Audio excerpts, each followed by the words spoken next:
To get out of your own way, you have to get uncomfortable.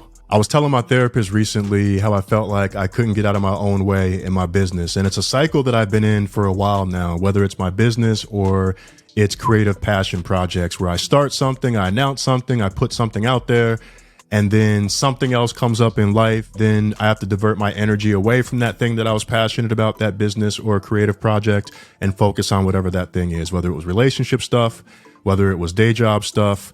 And now in recent years, it's also been track and field training. So I was telling her that I was feeling this recently, especially during this stretch where I had big presentations at work or outside of work for about 7 weeks in a row. And during this 7-week stretch, I felt like I could do very little for my business.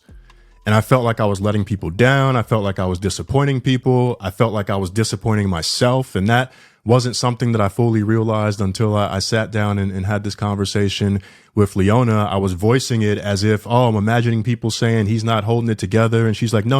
Other people aren't saying that. You're saying that. That's what you think about what's going on. That's how you feel right now. It's not what other people are saying. Those are your feelings. And I really had to own that. And I sat there for a moment thinking about it. And then more recently, I realized that I've been the bottleneck in my business. And I felt shame and embarrassment around that, where I've been paying for services and support that I haven't been using, even though I've been telling myself that I'm going to create content and all of this stuff for them to do.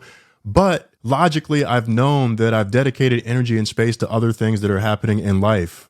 But emotionally, I know that I committed to something. I wanted to get something out there. I was excited about it. And I'm thinking about not accomplishing that thing again, something getting out of grasp, out of reach, just like it's happened in the past. And so that's why I said to her, I feel like I'm getting in my own way. And it's been happening for so long. I told her, I'm tired of being the best defender on the other team. I'm tired of getting in my own way. And she asked me one of those open-ended therapist-y questions. You know the ones. And after a few seconds of mumbling my brain's noise, trying to talk my way through it, trying to sound it out, I realized the difference between business and everything else is that I felt like I had more control in these other dimensions. There were rules to the various games. There was logic. If you do A, then you get B. And there was consistent feedback everywhere else that told me I was on the right path, whether that was at work, where people talk about playing the game. I know if I do this, I will get this. Whether it's with track and field, even if I can't control the outcomes of where I place at a particular meet, I get the consistent feedback of getting stronger, getting faster, getting technical stuff down from my coach, seeing myself on video and seeing improvements for that. There's consistent feedback mechanisms in all of these other areas. With business, it's not like that when you first get out there. And even if you've been in the game for a minute, and I've been doing this for a long time, but this has always been the part that I've struggled with, because this is when the voices get the loudest. The negative thinking loops, the borderline ruminations, or for some of us, they may actually be ruminations. When it comes to business, that is where I've tore myself down the most. I've said the most negative things to myself. I've created conversations, things people are saying to me or about me or thinking about me that they aren't actually thinking, because ain't nobody worried about my life. But that's what the voices feast on. And then in the process of that, I'm also hurting my own feelings along the way, and those voices are getting louder and louder. And then she asked me another question. Is it possible that things keep coming up to pull you away from business because you want to avoid navigating through the difficult thoughts and feelings it brings up for you? And I hated the answer because it was so obvious, or I hated the question. I hated her for asking the question, like I do many of the therapist questions, because they end up taking me to something that I already knew, which is the case for most of us. And I realized that whenever I felt shame about something in the business, that's when the voices really got the loudest, and that's when they really feasted. And no one wants to sit in that, right? But we have to. The best way around it is to go through it. And yeah, there are many situations where I didn't do that, where when the voices got louder, I drifted back to what felt good and what felt easy.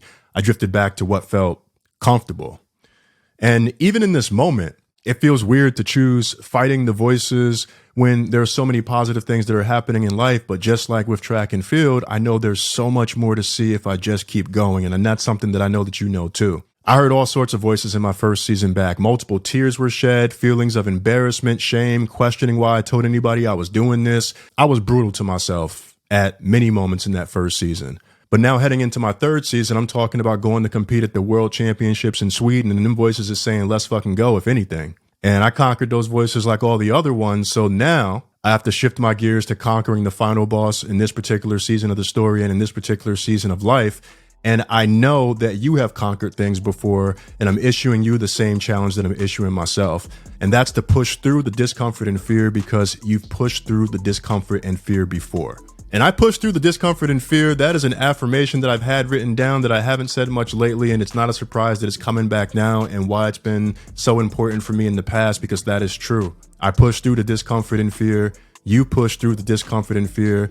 And so for where you want to get, especially if you want to move away from the current situation you're in and towards something else, the best thing you can do is get started. Know that it's going to be difficult and push your way through it just the way you've done before, whether it was to survive, whether it was to get a promotion, whether it was to create some other positive influence or impact in your life.